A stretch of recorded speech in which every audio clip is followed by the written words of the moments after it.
আসসালামু আলাইকুম সবাই কেমন আছো আপুরা? আলহামদুলিল্লাহ আমি ভালো আছি। আজকে তোমাদেরকে ভ্যান কলার কাটিং করে দেখাবো মেজারমেন্টের সাথে।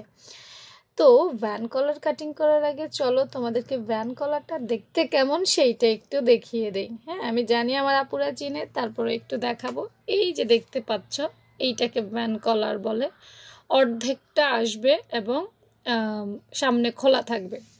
অনেকেই ভ্যান কলার বানালে ভ্যান কলারটা কিন্তু ফিটিংস হয় না, ঘাড়ের সাথে এটা সুন্দরভাবে অ্যাটাচড হয় না। তো আজকে যারা ক্লাসটা দেখবা তারা ভ্যান কলার নিশ্চিত পারবা।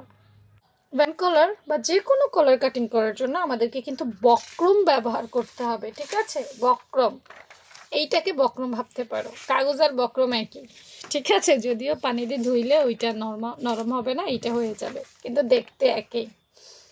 আমি একটা সাইজ দিয়ে বোঝাবো, দেখো সবসময় আমি একটা সাইজ দিয়ে তোমাদেরকে দেখানোর চেষ্টা করি, কারণ সাইজ দিয়ে দেখালে সবচেয়ে ভালো হয়। আজকে আমি যেই সাইজের দেখাবো সেই সাইজ হচ্ছে 34 সাইজের, ঠিক আছে? 34 সাইজের একটা ভ্যান কলারের মেজারমেন্ট দেব। তো মেজারমেন্ট দেখানোর আগে আমি একটু মেজারমেন্ট চার্টটা খুঁজে নিই, কারণ আমার কাছে একদম সবসময় আসলে মনে থাকে না। হ্যাঁ, মনে থাকে না, তো চার্টটা একটু দেখে নিলে ভালো হয়।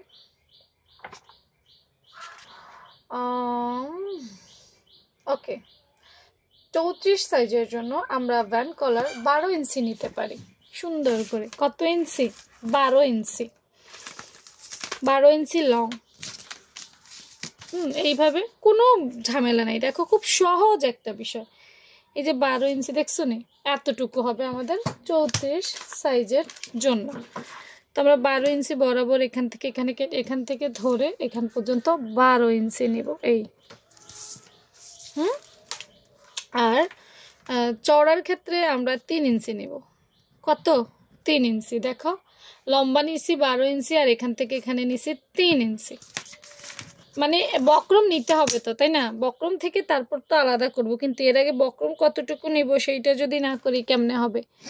এই এবং এখান থেকে এই পুরো বড় একটা বক্রম থেকে প্রথমে আমরা এইটুকু আলাদা করে নিব।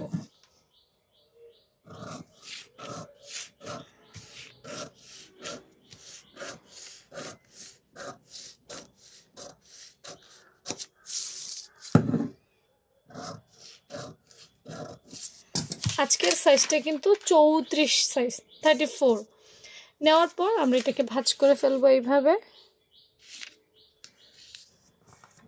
ঠিক আছে? সুন্দর করে ভাঁজ করে ফেলেছি। ভাঁজ করার পর এভাবে ধরবো। কত আসছে? 6 আসছে, দেখছো নি? 6 আসছে। তাহলে আমরা এই যে 3 ইঞ্চির মধ্যে মার্ক করব। কত ইঞ্চিতে? 3 ইঞ্চিতে মার্ক করবো। একদম দেখো পারফেক্ট কাটিং স্কেলে দেখাচ্ছি, এভাবে করলে সুন্দর হবে। যেটা যেভাবে ভালো হয় সেভাবে কিন্তু তোমাদের সামনে উপস্থাপন করার চেষ্টা করি। এখানে 3 ইঞ্চি অর্ধেকে নিলাম, আর এখানে কি করব জানো নি? এই 1 ইঞ্চি, এই যে এইখানে 1 ইঞ্চিতে মার্ক করব, ব্যাস। এখন এইখান থেকে সুন্দর করে এইখানে এই 1 ইঞ্চিতে উঠাই দেব,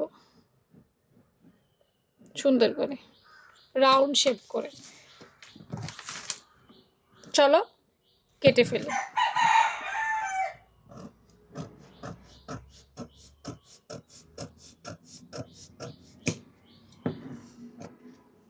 শেষ।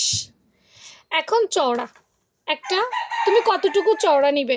1.5 ইঞ্চি সুন্দর হয়, 1.5 ইঞ্চি খুব সুন্দর হয়। 1.5 ইঞ্চি চওড়া নিব আমি। এটা একটা স্ট্যান্ডার্ড মাপ, যদিও পছন্দ অপছন্দ থাকে, কিন্তু 1.5 ইঞ্চিটা আমার কাছে পারফেক্ট মনে হয়। হ্যাঁ, 1.5 ইঞ্চি নিব আমি। নাও, ঠিক আছে? এই লাইনে লাইনে লাইনে লাইনে লাইনে লাইনে এইভাবে কেটে ফেলবো। চলো কেটে ফেলি। এই এই এই এই এই এই এই এই এই এই এই সুন্দর করে লাইনে লাইনে সুন্দর করে সুন্দর করে সুন্দর করে সুন্দর করে হয়ে গেছে। কত ইজি দেখছো? কত ইজি। এখন একটু খুলবো, খুলে দেখবো এই হয়েছে। হ্যাঁ, একদম কি এখনো পুরো শেপ আসে নাই।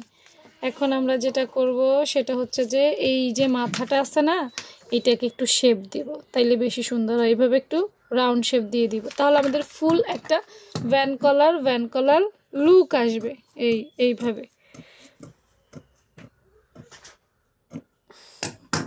নাও, হয়েছে তোমাদের ভ্যান কলার। কত সহজ। 34 সাইজের জন্য কত?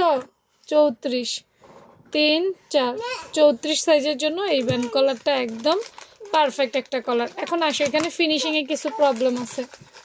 হ্যাঁ, একটু ফিনিশিংগুলো করে নিবে, একটু ফিনিশিংয়েও কিন্তু প্রবলেম আছে। চোখের দেখায় ফিনিশিং ঠিক করতে হবে। আমার চোখের দেখায় বলতেছে এটাতে অনেক ফিনিশিং ঠিক করে নিতে হবে। কাটিংগুলো আঁকা বাঁকা হয়েছে, যদিও এটা কাপড়ের নিচে থাকবে, কেউ দেখবে না, তারপরেও একটু সুন্দর করে কাজ করলে তোমারই তো ভালো, তাই না? এই মোটামুটি একটু ফিনিশিংটা ঠিক করে নিলাম। তো এই হচ্ছে, এখানে আরেকটু ফিনিশিংয়ের প্রবলেম আছে, আরেকটু ফিনিশিং দিতে হবে। চোখ দিয়ে বুঝতে হবে ফিনিশিং কোথায় প্রবলেম। হ্যাঁ, এই যে এইখানটাতে